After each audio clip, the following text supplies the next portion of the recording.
9 सितंबर यानी आज देश को नया उपराष्ट्रपति मिल जाएगा। चुनाव के बाद नए उपराष्ट्रपति के नाम का ऐलान कर दिया जाएगा। इस बार उपराष्ट्रपति चुनाव में एनडीए प्रत्याशी सीपी राधाकृष्णन और विपक्ष के बी सुदर्शन रेड्डी के बीच सीधा मुकाबला है। इस बीच दो राजनीतिक दलों ने उपराष्ट्रपति चुनाव से दूरी बनाने का ऐलान किया है। इन दलों में बीआरएस और बीजू जनता दल शामिल हैं। आपको बता दें कि जगदीप धनखड़ के अचानक स्वास्थ्य कारणों का हवाला देते हुए 21 जुलाई को उनका इस्तीफा सामने आ गया था। इस वजह से खाली हुए उपराष्ट्रपति पद के लिए मध्यावधि चुनाव कराए जा रहे हैं। अब आज यानी 9 सितंबर को ये प्रक्रिया पूरी कर ली जाएगी। उपराष्ट्रपति पद के चुनाव से ठीक एक दिन पहले बीआरएस और बीजू जनता दल ने चौंकाने वाला ऐलान किया। बीआरएस के कार्यकारी अध्यक्ष केटी रामाराव ने कहा कि उनकी पार्टी उपराष्ट्रपति चुनाव से दूर रहेगी। మీరు అందిస్తే తప్పకుండా మీకు మద్దతు ఇచ్చే అంశం పరిశీలిస్తామని చెప్పాం. See, we have nothing against the two candidates. ఇద్దరు మంచోలే కావచ్చు. Justice Reddy and CP Radhakrishnan ఇద్దరు కూడా మంచోలే కావచ్చు. इसी तरह बीजद ने भी ऐसी ही घोषणा कर दी। बीजद के नेता सस्मित पात्रा ने कहा कि बीजू जनता दल मंगलवार को होने वाले उपराष्ट्रपति चुनाव से दूर रहेगा।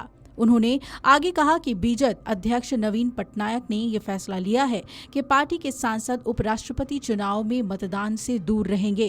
उन्होंने पार्टी के वरिष्ठ नेताओं, राजनीतिक मामलों की समिति के सदस्यों और सांसदों से परामर्श के बाद ये फैसला लिया है। पात्रा ने कहा कि हमारा पूरा ध्यान राज्य और उसके 4.5 करोड़ लोगों के विकास पर है। Today is the 27th foundation day of the Biju Janata Dal, and there are 26 years of service that we complete today, and we rededicate ourselves through a pledge in the party office today to work for Naveen Odisha, Nua Odisha, and to build a more stronger, a more self-reliant and becoming the #1 state in the country. Today on this auspicious occasion, we have a number of programs that are being done. The flag hosting of the party was done this morning. Thereafter, there is a cycle rally that is starting from the ancestral house of late Shri Biju Patnaik ji in Katak Anand Bhavan, and from there it's going to come to the party office.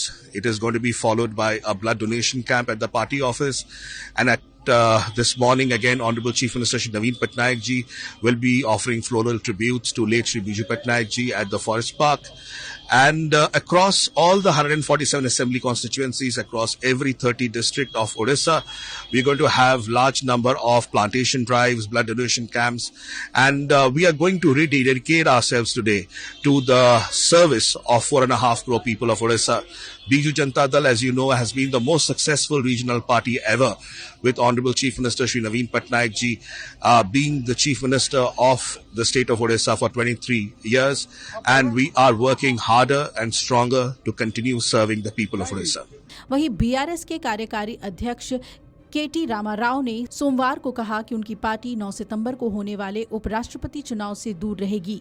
Telangana के किसानों में urea की कमी को लेकर कांग्रेस और BJP दोनों पर आरोप लगाते हुए रामाराव ने कहा कि कांग्रेस और भाजपा दोनों ही इसी कमी के मुद्दे को सुलझाने में फेल रही है। बीआरएस नेता ने कहा कि यूरिया की कमी इतनी ज्यादा है कि कतारों में इंतजार करते हुए किसानों के बीच हाथापाई हो रही है।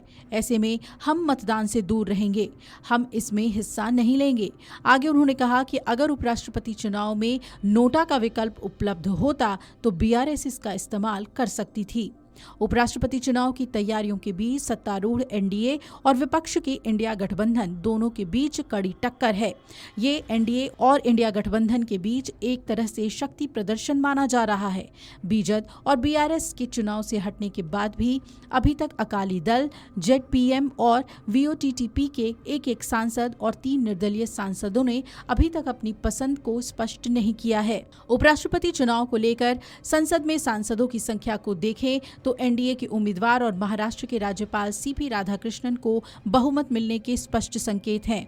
इस वक्त मतदाताओं की संख्या 781 है और 7 सीटें खाली हैं, जिनमें शिबू सोरेन का नाम भी शामिल है, जिनका मतदाता सूची तैयार होने के बाद निधन हो गया था। इस बार उपराष्ट्रपति चुनाव में भाजपा के वरिष्ठ नेता सीपी राधाकृष्णन और सुप्रीम कोर्ट के पूर्व न्यायाधीश बी सुदर्शन रेड्डी के बीच मुकाबला देखने को मिलेगा। राधाकृष्णन बीजेपी संगठन के वफादार और विश्वसनीय चेहरे माने जाते हैं। दूसरी ओर सुदर्शन रेड्डी न्यायपालिका में अपनी ईमानदार और निष्पक्ष छवि के लिए माने जाते हैं। ऐसे में उपराष्ट्रपति पद का ये चुनाव राजनीति बनाम न्यायपालिका के तौर पे भी देखा जा रहा है। और खास बात कि दोनों ही प्रत्याशी दक्षिण से आते हैं। Video desk amarujala.com। अगर आप ये वीडियो YouTube पर देख रहे हैं तो हमारे चैनल को सब्सक्राइब कर बेल आइकन दबाएं और Facebook पर देख रहे हैं तो हमारे पेज को लाइक करें।